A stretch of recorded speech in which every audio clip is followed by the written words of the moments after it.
Masyarakat Malaysia puji progres Timnas Indonesia U17 hingga fasilitas kelas dunia di Piala Dunia U17 2023. Di informasi bola selanjutnya, laga Irak versus Timnas Indonesia tanpa duel gelandang FC Utrecht, cek daftar susunan pemain kedua timnya.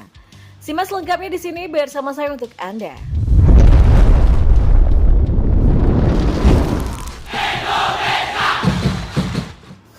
Di informasi bola yang pertama, masyarakat Malaysia memuji progres Timnas Indonesia U17 hingga fasilitas kelas dunia di Piala Dunia U17 2023. Pujian tersebut menyusul skuad Garuda Asia julukan Timnas Indonesia U17 tampil di Piala Dunia U17 2023 dengan status sebagai tuan rumah. Timnas Indonesia U17 tergabung di grup A bersama Ekuador, Maroko, dan juga Panama. Di atas kertas, Ekuador U17 yang berstatus sebagai runner-up Copa America U17 2023 menjadi lawan yang berat bagi Timnas Indonesia U17, tapi di luar dugaan, Timnas Indonesia U17 justru unggul lebih dulu dengan gol 1-0 lewat gol Arkan Kaka pada menit ke-22. Striker Persis Solo ini dengan gampang mencocor bola ke gawang Ekuador yang kosong setelah menerima umpan dari Rizky Afrizal.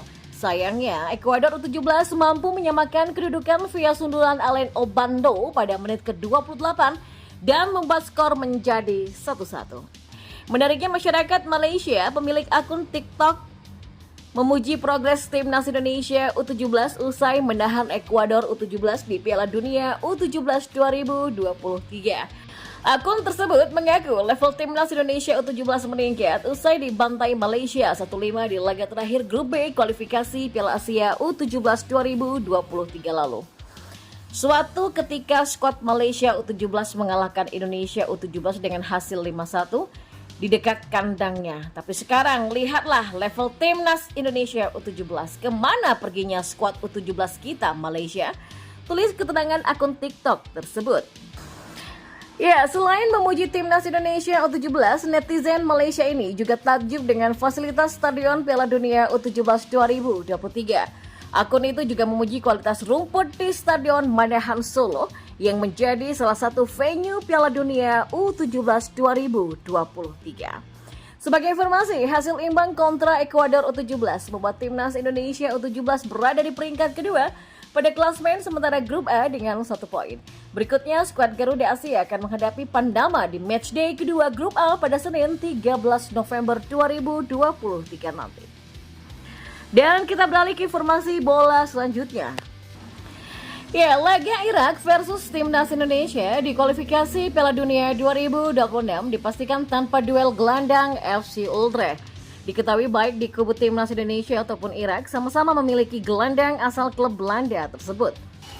Di kubu Sinteyong ada nama Ivar Jenner, sedangkan di pihak Jesus Casas ada nama Zidane Iqbal. Namun kedua pemain ini dipastikan sama-sama absen karena cedera. Irak mengumumkan 25 pemain untuk FIFA Matchday November 2023 melawan Timnas Indonesia dan juga Vietnam. Federasi Sepak Bola Irak telah mengumumkan daftar pemain untuk melawan Timnas Indonesia pada Jumat 10 November. Irak bakal menjamu Timnas Indonesia pada 16 November 2023 di Basrah International Stadium.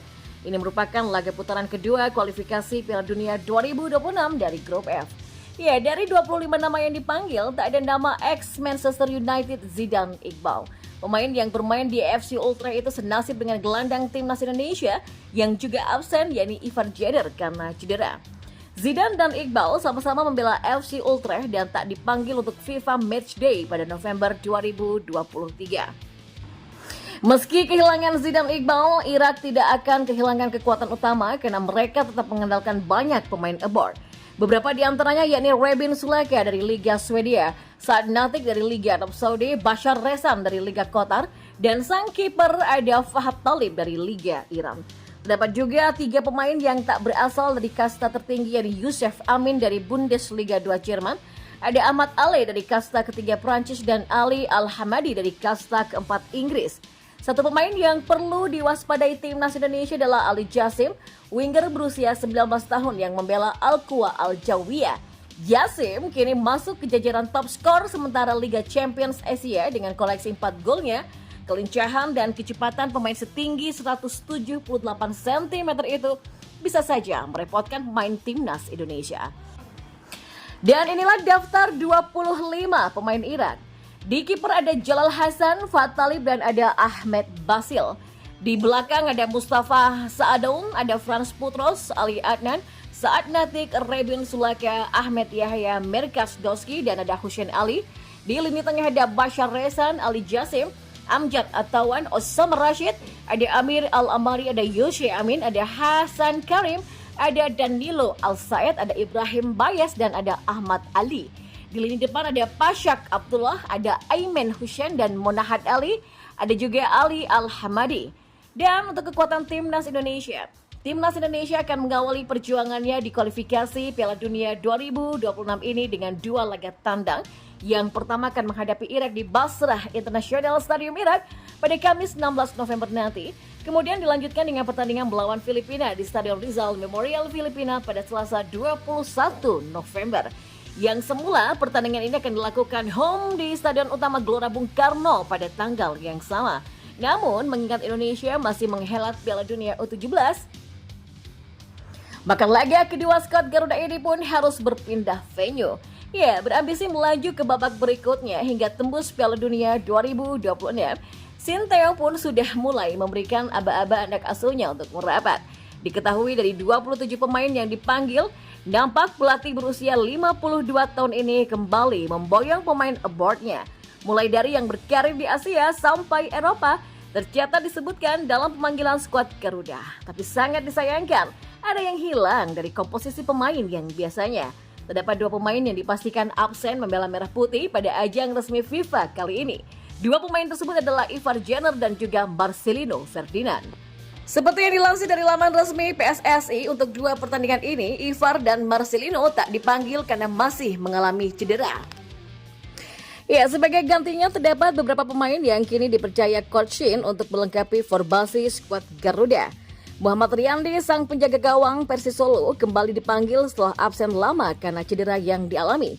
Dan di posisi lain ada Adam Alis dari Borneo FC dan Andi Setio dari Persikabo 1973. Sedangkan terkait pemain yang berkarir di luar negeri, serentak dibawa pelatih asal Korea Selatan itu ke 2 pertandingan penting ini.